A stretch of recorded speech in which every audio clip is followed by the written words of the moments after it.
हिंदी में यूपीएससी की तैयारी से संबंधित प्रोग्राम्स को देखने के लिए सब्सक्राइब करें स्टडी IQIAS हिंदी।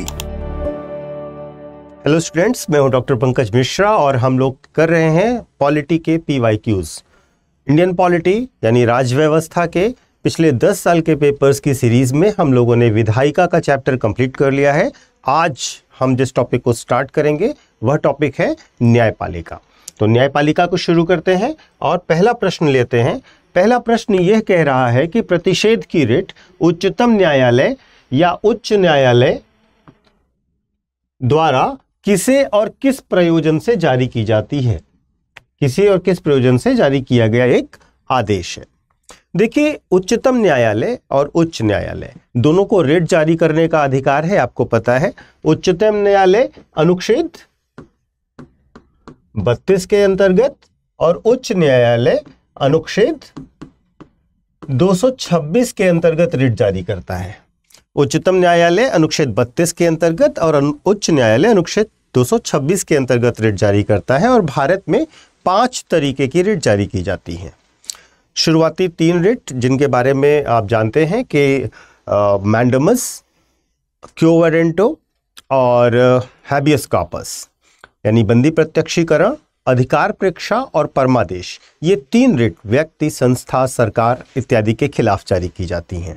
लेकिन शेष 2 रिट जो हैं जिसमें आपका प्रतिषेध है और उत्प्रेषण है, प्रतिषेध और उत्प्रेषण की रिट्स हैं और ये दोनों रिट्स जो हैं वो जारी की जाती हैं सुपीरियर जुडिशरी के द्वारा, हायर जुडिशरी के द्वारा, सबऑर्डिनेट जुडिशरी के विरुद्ध। यानी कि ये दोनों रिट्स जो जारी करने का अधिकार है वो करती है हायर जुडिशरी। किसके विरुद्ध? सबऑर्डिनेट जुडिशरी के विरुद्ध। और जब हम कहते हैं हायर जुडिशरी तो इसका मतलब होता है सुप्रीम कोर्ट, सुप्रीम कोर्ट और हाई कोर्ट। और हाई कोर्ट के नीचे जितने भी कोर्ट हैं वे सभी कहलाते हैं सबऑर्डिनेट जुडिशरी। ठीक है, तो ये है इन 2 रिट्स के जारी करने का आधार। जो प्रतिषेध की रिट है वह हायर जुडिशरी के द्वारा, उच्च न्यायपालिका के द्वारा जारी की जाती है यदि कोई सबऑर्डिनेट कोर्ट अपनी अधिकार क्षेत्र से बाहर जाकर किसी भी मामले की सुनवाई कर रहा होता है। अगर उसने अपने अधिकार क्षेत्र का उल्लंघन किया है और ऐसे मामले की सुनवाई कर रहा है जो उसके अधिकार क्षेत्र में नहीं आता है तो प्रतिषेध की रिट के द्वारा उसे उस सुनवाई को करने से रोका जाता है। टू प्रोहिबिट इसका मतलब होता है। तो अब इस हिसाब से अगर आप देखेंगे तो ये किसी सरकारी अधिकारी को उसके किसी विशिष्ट कार्यवाही को प्रतिषेधित करने के लिए सरकारी अधिकारी के विरुद्ध यह नहीं जारी की जाती है। संसद या विधानसभा को मद्य निषेध पर कोई विधि बनाने के लिए यह संसद और विधानसभा के विरुद्ध भी नहीं जारी की जा रही है। निचली अदालत को किसी मामले में कार्यवाही जारी रखने का प्रतिषेध करने के लिए, जैसा मैंने अभी आपको एक्सप्लेन किया, यह एक बेहतर आंसर है। सरकार को उसके किसी असंवैधानिक नीति का अनुपालन करने से प्रतिषेधित करने के लिए यह सरकार के विरुद्ध भी नहीं जारी की जाती है। तो इस प्रश्न के हिसाब से सबसे बेहतर ऑप्शन है सी।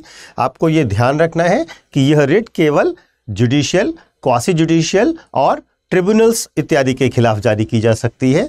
लेजिस्लेटिव बॉडीज, एडमिनिस्ट्रेटिव बॉडीज और प्राइवेट बॉडीज के अगेंस्ट इसे जारी नहीं किया जा सकता है। यानी कि इसे आप जारी कर सकते हैं न्यायिक संस्थाओं के विरुद्ध, न्यायिक संस्थाओं के विरुद्ध, अर्ध न्यायिक संस्थाओं के विरुद्ध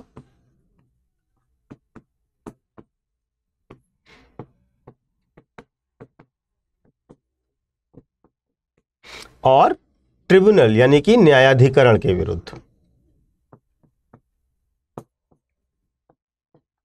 ठीक है, इनके विरुद्ध आप देख सकते हैं कि हायर जुडिशरी इन्हें जारी करेगी। लेकिन जो विधायी संस्थाएं हैं, जो कार्यकारी संस्थाएं हैं और जो निजी संस्थाएं हैं उनके विरुद्ध प्रोहिबिशन यानी प्रतिषेध की रिट नहीं जारी की जाती है। नेक्स्ट क्वेश्चन पे चलते हैं और आपका अगला प्रश्न ये कह रहा है, निम्नलिखित कथनों पर विचार कीजिए। HN सन्याल समिति की रिपोर्ट के अनुसार न्यायालयों की अवमानना अधिनियम 1971 को पारित किया गया था। भारत का संविधान सर्वोच्च न्यायालय और उच्च न्यायालय को स्वयं की अवमानना के लिए दंडित करने का अधिकार देता है। इसके साथ साथ भारत का संविधान नागरिक अवमानना और आपराधिक अवमानना को परिभाषित करता है। और चौथा, भारत में संसद को न्यायालय की अवमानना पर कानून बनाने की शक्तियां निहित है। ठीक है, तो ये 4 पॉइंट्स हैं, आपको बताना है निम्नलिखित में से कौन से सही हैं। 1 2 1 2 4 3 4 और केवल 3, ये 4 ऑप्शन आपको दिए गए हैं। तो देखिए, एच.एन. सन्याल समिति का गठन किया गया था 1961 में, और इस समिति ने कहा था कि कहीं भी अभिव्यक्ति की स्वतंत्रता जो है वह न्यायालयों की मानहानि का आधार न बन जाए, अवमानना का कारण न बन जाए, इसलिए न्यायालयों की अवमानना के संदर्भ में एक विशिष्ट कानून होना चाहिए। और इसी की रिपोर्ट को फॉलो करते हुए न्यायालय की अवमानना अधिनियम 1971 को पारित किया गया था। ठीक है। दूसरा, भारत का संविधान सर्वोच्च न्यायालय को और उच्च न्यायालयों को स्वयं की अवमानना के लिए दंडित करने का अधिकार देता है। कंटेम्प्ट ऑफ कोर्ट के लिए वो सजा दे सकते हैं। ठीक है, तो देखिए, जब आप उच्च न्यायालय और सर्वोच्च न्यायालय की शक्तियां पढ़ते हैं तो वहां पर आप एक विशिष्ट शक्ति पढ़ते हैं जिस शक्ति को कहते हैं अभिलेख न्यायालय की शक्ति। अभिलेख न्यायालय, अभिलेख न्यायालय की शक्ति जो होती है, इसी के अंतर्गत हाई कोर्ट और सुप्रीम कोर्ट को यह अधिकार होता है कि वह अवमानना के लिए दंडित कर सके। अवमानना के लिए दंडित कर सकते हैं, यह अधिकार उनको अभिलेख न्यायालय की शक्ति के अंतर्गत प्राप्त होता है। तो यह बिल्कुल सही तथ्य है। तीसरा पॉइंट यह कह रहा है कि भारत का संविधान नागरिक अवमानना और आपराधिक अवमानना को परिभाषित करता है। देखिए, संविधान में कहीं पर भी ऐसी परिभाषा नहीं दी गई है कि अवमानना किसे कहेंगे और अवमानना कितने तरीके की होगी, लेकिन जो कानून है उसके अंतर्गत अवमानना को बताया गया है कि हमारे यहाँ जो अवमानना है वो सिविल और क्रिमिनल दोनों हो सकती है। ठीक है, तो जो नागरिक अवमानना है, जो सिविल कंटेम्प्ट है, नागरिक अवमानना है,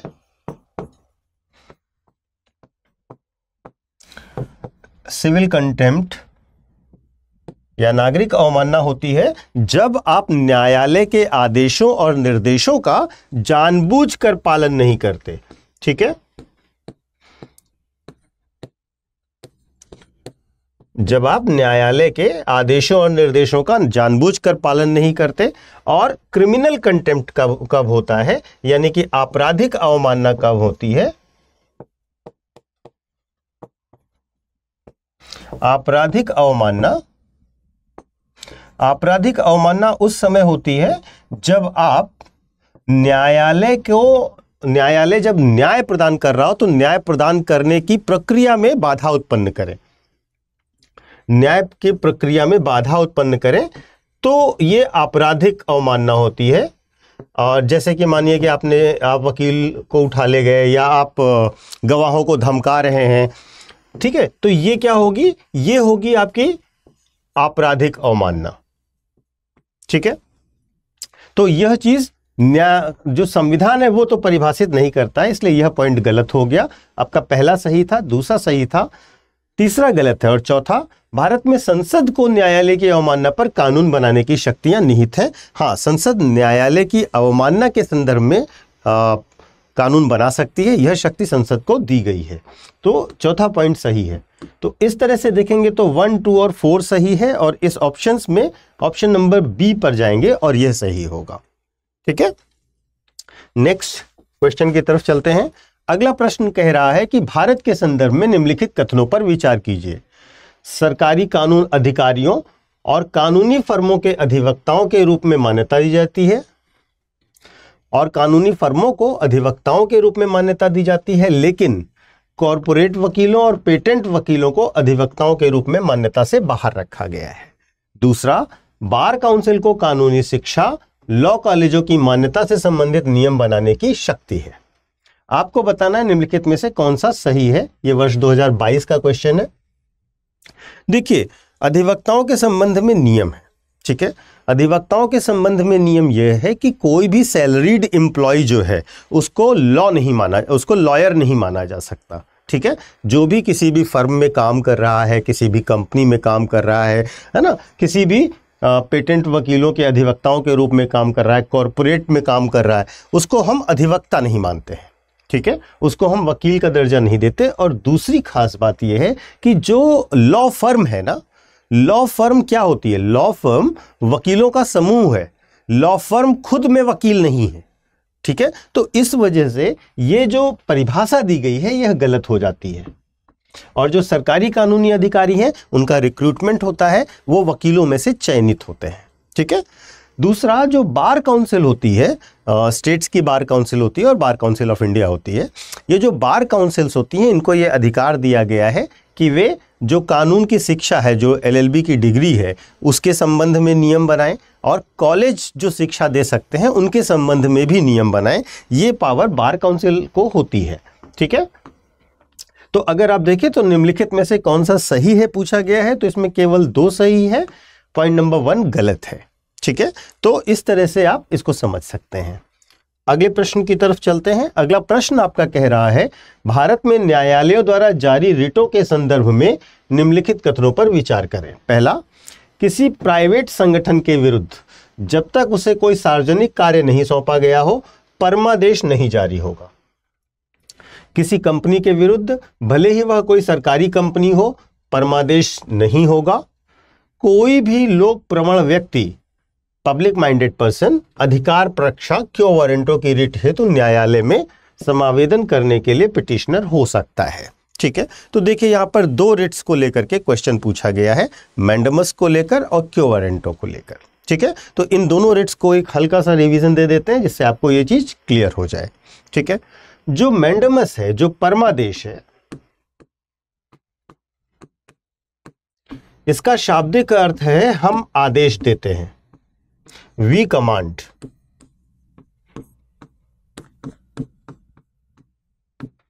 हम आदेश देते हैं, लेकिन यह आदेश कोर्ट किसको देगा और किन परिस्थिति में देगा? मैंडमस की रिट केवल तब जारी होगी जब कोई सार्वजनिक अधिकारी यानी कि पब्लिक सर्वेंट अपनी प्रेस्क्राइब्ड ड्यूटी ना कर रहा हो। ठीक है, जो स्पेसिफिकली प्रेस्क्राइब्ड ड्यूटी है, जो स्पष्ट तौर पर उसके आधिकारिक कार्य हैं, उनको वो ना कर रहा हो, तो उन कार्यों को करवाने के लिए न्यायालय परमादेश की रिट जारी कर सकते हैं, हाई कोर्ट और सुप्रीम कोर्ट। ठीक है, लेकिन यहां यह ध्यान रखिएगा कि सरकारी अधिकारी का मतलब राष्ट्रपति शामिल नहीं है, राज्यपाल शामिल नहीं है, निजी संस्थाएं शामिल नहीं हैं। लेकिन अगर कोई निजी संस्था सार्वजनिक कार्य सौंपा को कोई सार्वजनिक कार्य दे दिया जाए, अगर किसी प्राइवेट कंपनी को ऐसा काम दिया जाए जो पब्लिक नेचर का हो, जो सार्वजनिक नेचर का हो, तो उसके खिलाफ मैंडमस लाया जा सकता है। ठीक है, क्योंकि वो काम क्या कर रही है? वो सार्वजनिक कार्य कर रही है। ठीक है, तो उसके खिलाफ लाया जा सकता है। तो यहां पर इस बात को ध्यान रखिएगा कि जो भी पब्लिक काम कर रहा है, पब्लिक के लिए काम कर रहा है, जो सार्वजनिक है, ठीक है, मतलब जब भी हम पब्लिक शब्द का इस्तेमाल करते हैं ना एडमिनिस्ट्रेशन में, जैसे पब्लिक एडमिनिस्ट्रेशन शब्द इस्तेमाल कर रहे हैं, तो लोक का मतलब यहां पर सरकार होता है। ठीक है, तो जो सरकारी काम कर रहा है, आसान भाषा में समझने के लिए आप कह सकते हैं कि जो सरकारी काम कर रहा है उसके विरुद्ध परमादेश लाया जाएगा और उसे काम करने के लिए कहा जाएगा। निजी संस्थाओं के विरुद्ध नहीं लाया जाएगा। और सरकारी कर्मचारियों के भी जो डिस्क्रिशनरी फंक्शन है, जो उनके विवेकाधिकारी कार्य हैं, उनके लिए भी परमादेश नहीं लाया जा सकता। केवल जो स्पेसिफाइड ऑफिशियल ड्यूटीज है उनके विरुद्ध ही परमादेश जारी किया जाएगा। ये बात क्लियर हो गई। तो पहला पॉइंट देखेंगे, किसी प्राइवेट संगठन के विरुद्ध जब तक उसे कोई सार्वजनिक कार्य नहीं सौंपा गया हो परमादेश नहीं होगा। ठीक है, यानी कि अगर उसे सार्वजनिक कार्य सौंप दिया जाएगा तो परमादेश हो जाएगा। इसका मतलब पहला पॉइंट सही है। किसी कंपनी के विरुद्ध भले ही वह सरकारी कंपनी हो परमादेश नहीं होगा। मैंने आपसे क्या कहा? कोई भी सरकारी काम करने वाला व्यक्ति, कंपनी, संस्था कुछ भी है तो उसके विरुद्ध परमादेश लाया जा सकता है। तो यह पॉइंट गलत हो जाता है। और तीसरा पॉइंट क्या कहता है कि कोई भी पब्लिक माइंडेड पर्सन क्यों वारंटों की रिट ला सकता है। तो अगली जो रिट है जिसके बारे में पूछा जा रहा है वो है अधिकार परीक्षा। अधिकार परीक्षा, ठीक है। अधिकार परीक्षा का तात्पर्य है किस अधिकार से, किस अधिकार से, बाय विच अथॉरिटी ऑफ, ठीक है। तो यदि कोई व्यक्ति किसी सार्वजनिक पद को, पब्लिक पोस्ट को या प्रमोशन को इलेजिटिमेट मीन्स के द्वारा यानी कि गलत साधनों के द्वारा प्राप्त कर लेता है तो उसके विरुद्ध आप कोर्ट जा सकते हैं और अधिकार परीक्षा की रिट ला सकते हैं। ध्यान रखिएगा कि अधिकार की परीक्षा की रिट लाने के लिए आपका उसमें हित डायरेक्टली होना आवश्यक नहीं है। ठीक है, मतलब कोई भी पर्सन जो पब्लिक माइंडेड पर्सन है, जो लोक प्रवण व्यक्ति है, वह इसके विरुद्ध जा सकता है। जरूरी नहीं है कि इस पद या प्रमोशन को प्राप्त करने के चक्कर में उसका स्वयं का व्यक्तिगत नुकसान हुआ हो। यहां पर यह शर्त नहीं है, यहां पर उसे पीड़ित होना आवश्यक नहीं है, क्योंकि सामान्य तौर पर केस कौन करता है? जो पीड़ित व्यक्ति होते हैं। ठीक है, लेकिन यहां पर आप केवल पब्लिक माइंडेड पर्सन हैं तो आप जा सकते हैं और अधिकार परीक्षा की रिट ला सकते हैं, जिसमें न्यायालय उस संबंधित अधिकारी से पूछेगा किस अधिकार से आप इस पद पर बने हुए हैं, और उस व्यक्ति को यानी कि संबंधित पदाधिकारी को उस पद को धारण करने की अपनी योग्यता और सही तरीका दोनों चीजें साबित करनी होगी। ठीक है, तो यह पॉइंट बिल्कुल सही है। तो इस 96 क्वेश्चन में अगर हम देखें तो सी सही होगा, केवल 1 और 3 सही हैं, 2 गलत है। तो ये बात समझ में आ गई परमादेश और अधिकार परीक्षा के संबंध में। अगला प्रश्न देखते हैं। भारतीय न्यायपालिका के संदर्भ में निम्न कथनों पर विचार कीजिए। भारत के राष्ट्रपति की पूर्वानुमति से भारत के मुख्य न्यायाधीश द्वारा उच्चतम न्यायालय से सेवानिवृत्त किसी न्यायाधीश को उच्चतम न्यायालय का न्यायाधीश के पद पर बैठने और कार्य करने हेतु बुलाया जा सकता है। ठीक है। दूसरा, भारत में किसी भी उच्च न्यायालय को अपने निर्णय पर पुनराविलोकन करने की शक्ति प्राप्त है, जैसा कि उच्चतम न्यायालय के पास है। ठीक है, देखिए पहला पॉइंट जो कह रहा है वह पॉइंट है एडहॉक जजेस के बारे में।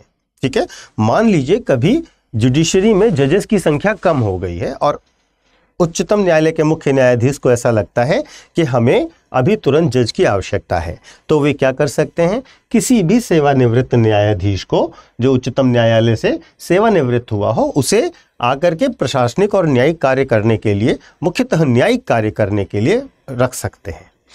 लेकिन इसके लिए उन्हें राष्ट्रपति से अनुमति लेनी होगी, पहली बात। और दूसरी बात, उसकी पावर्स, अथॉरिटीज, सैलरी एटसेट्रा जो कुछ भी होता है वो उच्चतम न्यायालय के न्यायाधीश की ही भांति होगी। ठीक है, तो एडहॉक जजेस की नियुक्ति इस प्रक्रिया के द्वारा की जाती है, यह पॉइंट सही है। ठीक है, दूसरा पॉइंट यह कह रहा है कि उच्च न्यायालय को अपने निर्णय पर पुनराविलोकन, यानी कि बात यहां पर जुडिशियल रिव्यू की हो रही है,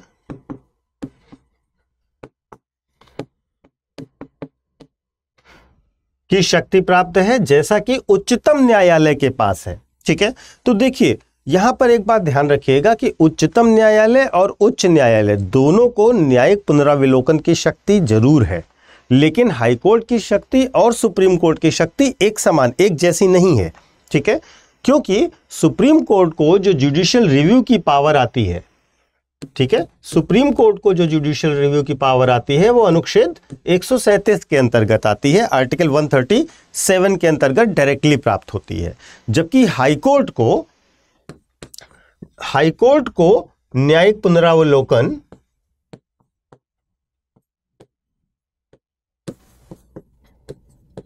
पुनरावलोकन की शक्ति जो है वो इनडायरेक्टली यानी अप्रत्यक्ष रूप से अनुच्छेद 226 के अंतर्गत प्राप्त होती है। ये अप्रत्यक्ष रूप से प्राप्त है, जबकि सुप्रीम कोर्ट को प्रत्यक्षतः प्राप्त है।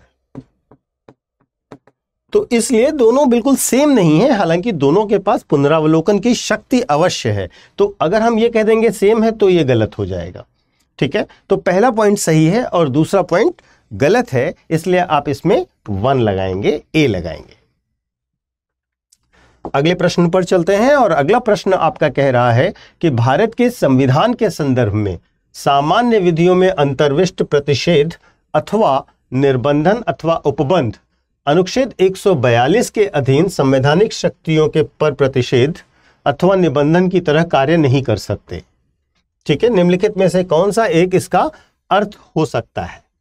ठीक है, अनुच्छेद 142, ओके, पहला पॉइंट कह रहा है कि भारत के निर्वाचन आयोग द्वारा अपने कर्तव्यों को निर्वहन करते समय लिए गए निर्णयों को किसी भी न्यायालय में चुनौती नहीं दी जा सकती। ठीक है। दूसरा पॉइंट कह रहा है कि भारत का उच्चतम न्यायालय अपनी शक्तियों के प्रयोग में संसद द्वारा निर्मित विधियों के लिए बाध्य नहीं होगा। तीसरा यह कह रहा है कि भारत में गंभीर वित्तीय संकट की स्थिति में भारत का राष्ट्रपति मंत्रिमंडल के परामर्श के बिना वित्तीय आपातकाल लगा सकता है। चौथा पॉइंट यह कह रहा है कि कुछ मामलों में राज्य विधानमंडल संघ विधानमंडल की सहमति के बिना विधि निर्मित नहीं कर सकते। ठीक है। देखिए, अनुच्छेद 142 आर्टिकल 142, ये आर्टिकल बहुत इंपॉर्टेंट भी है।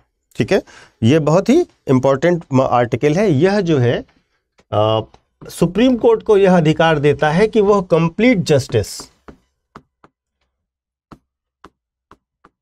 जस्टिस पूर्ण न्याय की स्थापना के लिए जो आवश्यक हो वो करे।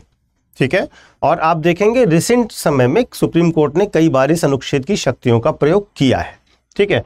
तो इसी को व्याख्या करी गई है कि निम्नलिखित में से कौन इसको सही से जस्टिफाई कर रहा है, आर्टिकल 142 की लाइन को।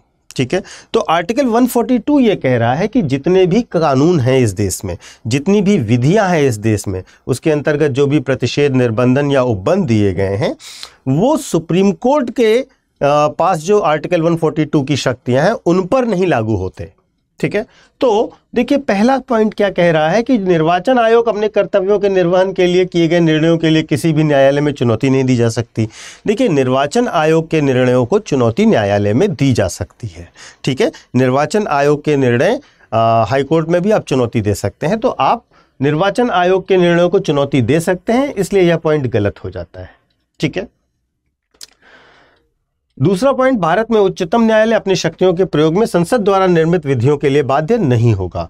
देखिए, जो 142 है ना, वो पूरे देश की टेरिटरी में, पूरे देश के राज्य क्षेत्र में उच्चतम न्यायालय को संपूर्ण न्याय स्थापित करने की शक्ति दे रहा है। यहां पर संसदीय कानून और संसदीय नियम सुप्रीम कोर्ट की सीमा को निर्धारित नहीं करते। तो इस तरह से अगर आप देखेंगे तो 142 के अंतर्गत ये जो पॉइंट लिखा गया है, ये इसको क्लियरली जस्टिफाई कर रहा है। तीसरा पॉइंट यह कह रहा है कि भारत में गंभीर वित्तीय संकट की स्थिति में राष्ट्रपति मंत्रिमंडल के परामर्श के बिना वित्तीय आपातकाल घोषित कर सकते हैं। देखिए, भारत में आपातकाल को घोषित करना, चाहे वो राष्ट्रीय आपातकाल हो या वित्तीय आपातकाल हो या राज्यों में आपातकाल हो, तीनों तरह के आपातकाल राष्ट्रपति केवल उस दशा में ही घोषित कर सकते हैं जब मंत्रिमंडल से परामर्श प्राप्त हो। ठीक है। बिना मंत्रिमंडल की सलाह के वे निम्नलिखित में मतलब तीनों में से कोई भी आपातकाल की घोषणा नहीं कर सकते। तो ये राष्ट्रपति का विवेकाधिकार नहीं है, इसलिए यह पॉइंट गलत हो जाता है। चौथा पॉइंट यह कह रहा है कि कुछ मामलों में राज्य विधानमंडल संघ विधानमंडल की सहमति के बिना विधि निर्मित नहीं कर सकते। देखिए, जो भी राज्य सूची के विषय हैं, ठीक है, जो भी राज्य सूची के विषय हैं, उन सभी पर राज्य विधानमंडल बिना संघ विधानमंडल यानी संसद की सहमति के कानून बना सकते हैं। ऐसा कोई सीमा नहीं है उनके ऊपर। तो यह पॉइंट भी गलत हो जाता है। तो अगर आप 98 प्रश्न को देख रहे हैं, इस प्रश्न को देख रहे हैं, तो सबसे बेहतर जवाब जो है वो बी है। और क्लियरली ये इंटरप्रिटेशन है आर्टिकल 142 का, अनुच्छेद 142 का। ठीक है। अगले प्रश्न की तरफ चलते हैं और अगला प्रश्न आपका कह रहा है कि भारत के संविधान के 44वें संशोधन द्वारा लाए गए एक अनुच्छेद ने प्रधानमंत्री के निर्वाचन को न्यायिक पुनरावलोकन से परे कर दिया। दूसरा पॉइंट कह रहा है कि भारत के संविधान के 99वें संशोधन को भारत के उच्चतम न्यायालय ने अभिखंडित कर दिया क्योंकि यह न्यायपालिका की स्वतंत्रता का अतिक्रमण था। ठीक है। देखिए, अगर हम देखते हैं तो पहला पॉइंट जो कह रहा है कि 44वें संविधान संशोधन द्वारा प्रधानमंत्री के निर्वाचन को न्यायिक पुनरावलोकन से परे कर दिया गया था, तो यह पूरी तरीके से गलत है। ठीक है। क्योंकि सर्वप्रथम 39th कॉन्स्टिट्यूशनल अमेंडमेंट एक्ट के द्वारा, यानी कि 39वें संविधान संशोधन द्वारा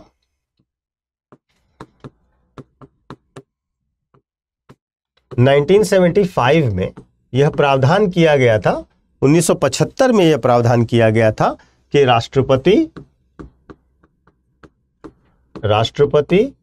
उपराष्ट्रपति,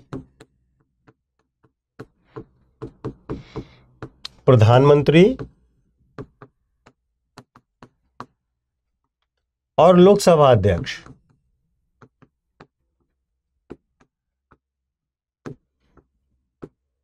इनका जो चुनाव है उनको न्यायिक पुनरावलोकन से अलग रखा जाएगा। मतलब न्यायालय इनकी चुनाव प्रक्रिया में आने वाले जो न्यायिक समस्याएं हैं और जो वाद हैं उनकी सुनवाई नहीं कर सकते।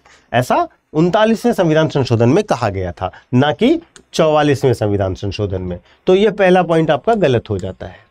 दूसरा पॉइंट आपका कह रहा है कि भारत के संविधान के 99वें संविधान संशोधन को उच्चतम न्यायालय ने अभिखंडित कर दिया। देखिए, जो 99वें संविधान संशोधन अधिनियम है, यह राष्ट्रीय न्यायिक नियुक्ति आयोग यानी कि NJAC की स्थापना के लिए था, जो कि देश में न्यायिक नियुक्तियों के लिए बनाया गया आयोग था। ठीक है, न्यायिक नियुक्तियों के लिए यह बनाया गया था। उच्चतम न्यायालय ने इसे यह कहकर खारिज कर दिया कि यह संविधान संशोधन संविधान की भावना के विपरीत है, क्योंकि यह न्यायपालिका की स्वतंत्रता में बाधा उत्पन्न करता है। तो यह पॉइंट बिल्कुल सही है और इसमें न्यायिक नियुक्ति में कार्यपालिका और विधायिका का हस्तक्षेप ना हो जाए, इस वजह से ही इस पूरे NJAC के संविधान संशोधन को उच्चतम न्यायालय ने खारिज कर दिया था। तो इस प्रश्न का उत्तर होगा बी, केवल 2 सही है। अगला प्रश्न यह कह रहा है कि न्यायाधीश जांच अधिनियम 1968 के अनुसार भारत के उच्चतम न्यायालय के किसी न्यायाधीश पर महाभियोग चलाने का प्रस्ताव लोकसभा के अध्यक्ष द्वारा अस्वीकार नहीं किया जा सकता। ठीक है, दूसरा पॉइंट, भारत का संविधान यह परिभाषित करता है और ब्यौरे देता है कि क्या क्या भारत के उच्चतम न्यायालय के न्यायाधीशों की अक्षमता और साबित कदाचार को, सिद्ध कदाचार को गठित करते हैं। तीसरा, उच्चतम न्यायालय के न्यायाधीशों को महाभियोग की प्रक्रिया के ब्यौरे न्यायाधीश जांच अधिनियम 1968 में दिए गए हैं। चौथा, यदि किसी न्यायाधीश के महाभियोग प्रस्ताव को मतदान हेतु लिया जाता है तो विधि द्वारा अपेक्षित है कि यह प्रस्ताव संसद के प्रत्येक सदन द्वारा समर्थित हो और उस सदन की कुल सदस्य संख्या के बहुमत द्वारा और सदन के कुल उपस्थित और मतदान देने वालों के कम से कम 2/3 द्वारा समर्थित हो। ठीक है, तो देखिए इसमें क्या है कि पहला पॉइंट जो कह रहा है कि न्यायाधीश जांच अधिनियम 1968 के अनुसार किसी भी न्यायाधीश पर महाभियोग चलाने का प्रस्ताव लोकसभा अध्यक्ष द्वारा अस्वीकार नहीं किया जा सकता। तो एक सामान्य बात हमेशा के लिए आप याद रखिएगा, लोकसभा में लोकसभा अध्यक्ष और राज्यसभा में राज्यसभा के सभापति। ठीक है, सदन के अंदर क्या होगा और क्या नहीं होगा, इसको निर्णय लेने वाले अंतिम पदाधिकारी हैं, उनके निर्णयों को चुनौती नहीं दी जा सकती। तो कोई भी प्रस्ताव हो, चाहे वो जज पर महाभियोग लाने की प्रक्रिया हो, जज को हटाने की प्रक्रिया हो। ठीक है, हालांकि महाभियोग शब्द टेक्निकली उतना सही नहीं है, क्योंकि महाभियोग शब्द का प्रयोग राष्ट्रपति के लिए किया जाता है, जजों को हटाने की प्रक्रिया होती है। ठीक है, तो चाहे महाभियोग लाना हो राष्ट्रपति के विरुद्ध, उपराष्ट्रपति को हटाने की प्रक्रिया करनी हो, या न्यायाधीश को हटाने की प्रक्रिया करनी हो, या सरकार के खिलाफ कोई भी प्रस्ताव लाना हो, चाहे वो अविश्वास प्रस्ताव ही क्यों ना हो, इनको स्वीकार करना या अस्वीकार करना, ये दोनों अध्यक्ष के डिस्क्रिशन पर है, विवेकाधिकार पर है। ठीक है, तो यहां पर आप ये नहीं कह सकते कि अगर प्रक्रिया शुरू करने का प्रस्ताव लाए हैं, जैसे प्रस्ताव अगर लाना है तो लोकसभा के 100 सदस्य, लोकसभा के 100 सदस्य, और राज्यसभा में अगर लाना है तो राज्यसभा के 50 सदस्य ऐसा प्रस्ताव ला सकते हैं। ठीक है, लेकिन अध्यक्ष इसको स्वीकार करने के लिए बाध्य नहीं, यह बात हमेशा क्लियर रखिएगा। दूसरी, भारत का संविधान यह परिभाषित करता है कि क्या क्या भारत के उच्चतम न्यायालय के न्यायाधीशों की अक्षमता और सिद्ध कदाचार को गठित करते हैं। देखिए, संविधान यह कहीं भी परिभाषित नहीं करता है कि अक्षमता क्या है और साबित कदाचार क्या है। ठीक है, इनकैपेसिटी और प्रूव्ड मिसबिहेवियर, यही मात्र ग्राउंड है जिसके आधार पर न्यायाधीश को हटाने की प्रक्रिया चल सकती है, ठीक है, लेकिन इसके बारे में, इसकी डिटेल्स क्या क्या इसमें आएगा, संविधान इसकी वर्णन नहीं कर रहा है, ठीक है। तीसरा पॉइंट यह कह रहा है कि महाभियोग की प्रक्रिया के दौरान न्यायाधीश जांच अधिनियम में दिए गए हैं, ठीक है। तो जो भी प्रक्रिया है उस प्रक्रिया के बारे में डिटेल न्यायाधीश जांच अधिनियम 1968 में दिए गए हैं। यह बिंदु बिल्कुल सही है और यह बताता है कि किस तरह से न्यायाधीशों को हटाया जाएगा, पूरी प्रक्रिया क्या होगी, ठीक है। अगर सदन के अध्यक्ष उसे स्वीकार कर लेते हैं प्रस्ताव को, तो वे एक कमेटी गठित करेंगे, 3 सदस्यीय कमेटी होगी, ठीक है। वो 3 सदस्यीय कमेटी में उच्चतम न्यायालय के मुख्य न्यायाधीश या अन्य न्यायाधीश, किसी उच्च न्यायालय के मुख्य न्यायाधीश और एक डिस्टिंग्विश्ड ज्यूरिस्ट होंगे। ये लोग पहले आरोपों की जांच करेंगे। अगर आरोप सही पाए गए तो ही सदन में इस पर चर्चा प्रारंभ होगी। सदन में चर्चा होने के बाद वोटिंग होगी, और वोटिंग के लिए क्या चाहिए, वोटिंग के लिए एक विशेष बहुमत चाहिए। और विशेष बहुमत कौन सा है, कुल सदस्य संख्या का बहुमत होना चाहिए, पहली बात। और ये बहुमत उपस्थित और मतदान करने वालों के 2/3 से कम नहीं होना चाहिए, ठीक है। तो ये 2/3 नंबर जो है वो इससे ज्यादा होना चाहिए कुल सदस्य संख्या के बहुमत से, तभी ये पारित होगा। तो ये दोनों पॉइंट यानी कि पॉइंट नंबर 3 और पॉइंट नंबर 4 बिल्कुल सही है, जबकि पॉइंट नंबर 1 और पॉइंट नंबर 2 गलत है। तो आप इसमें सी लगा सकते हैं, ठीक है। अगले प्रश्न की ओर चलते हैं और अगला प्रश्न आपसे कह रहा है कि भारतीय संविधान के संदर्भ में निम्नलिखित कथनों पर विचार कीजिए। किसी भी केंद्रीय विधि को संवैधानिक रूप से अवैध घोषित करने की किसी भी उच्च न्यायालय की अधिकारिता नहीं होगी। जो सेंट्रल लॉ है, जो केंद्रीय कानून है, उनको अवैध घोषित करना उच्च न्यायालय के क्षेत्राधिकार से बाहर है, यह पहला पॉइंट कह रहा है। दूसरा, भारत के संविधान के किसी भी संशोधन पर भारत के उच्चतम न्यायालय द्वारा प्रश्न नहीं उठाया जा सकता, ठीक है। तो देखिए, जो पहला पॉइंट है वो कह रहा है कि कोई भी सेंट्रल लॉ है, ठीक है, उसको कोई भी हाई कोर्ट में चुनौती नहीं दी जा सकती। ऐसा नहीं है। जो भी न्यायालय, जो भी कानून बनाए जा रहे हैं संसद द्वारा या राज्य विधायिका के द्वारा, उनकी संवैधानिक वैधता को चुनौती हाई कोर्ट और सुप्रीम कोर्ट दोनों में दी जा सकती है, ठीक है। तो केवल और केवल सुप्रीम कोर्ट को यह शक्ति नहीं है, यह शक्ति हाई कोर्ट के पास भी है, और इस शक्ति के संबंध में हाई कोर्ट सेंट्रल लॉ को भी रिव्यू कर सकते हैं कि क्या वो संवैधानिक है या संवैधानिक नहीं है। दूसरा पॉइंट यह कह रहा है, तो पहला पॉइंट आपका गलत हो गया। दूसरा पॉइंट आपसे कह रहा है कि भारत के संविधान के किसी भी संशोधन को उच्चतम न्यायालय द्वारा प्रश्न नहीं उठाया जा सकता। देखिए, यह पॉइंट भी पूर्णतः गलत है, क्योंकि केशवानंद भारतीवाद में क्या कहा गया था। केशवानंद भारतीवाद कहता है कि उच्चतम न्यायालय किसी भी संविधान संशोधन को इस नजरिए से चेक कर सकता है कि क्या वह बेसिक स्ट्रक्चर डॉक्ट्रिन को फॉलो कर रहा है या नहीं कर रहा है।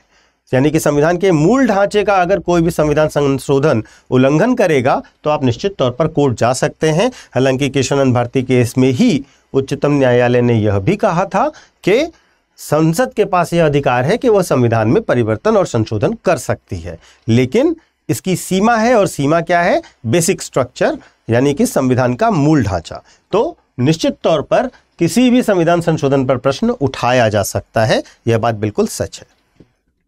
तो पहला भी गलत है और दूसरा भी गलत है। तो निम्नलिखित कथनों में से ना तो एक सही है और ना ही 2 सही है, ठीक है।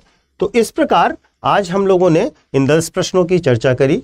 न्यायपालिका पर ही आए हुए आगे के प्रश्न हम लोग अगले वीडियो में चर्चा करेंगे। आप लोग कमेंट के द्वारा अपनी राय, और अगर कोई प्रश्न बन रहा है, आपके मन में कोई डाउट आ रहा है एक्सप्लेनेशन के साथ साथ, या अन्य कोई भी संबंधित प्रश्न, तो आप पूछ सकते हैं। धन्यवाद, थैंक यू। हिंदी में यूपीएससी की तैयारी से संबंधित प्रोग्राम्स को देखने के लिए सब्सक्राइब करें स्टडी IQ IAS हिंदी।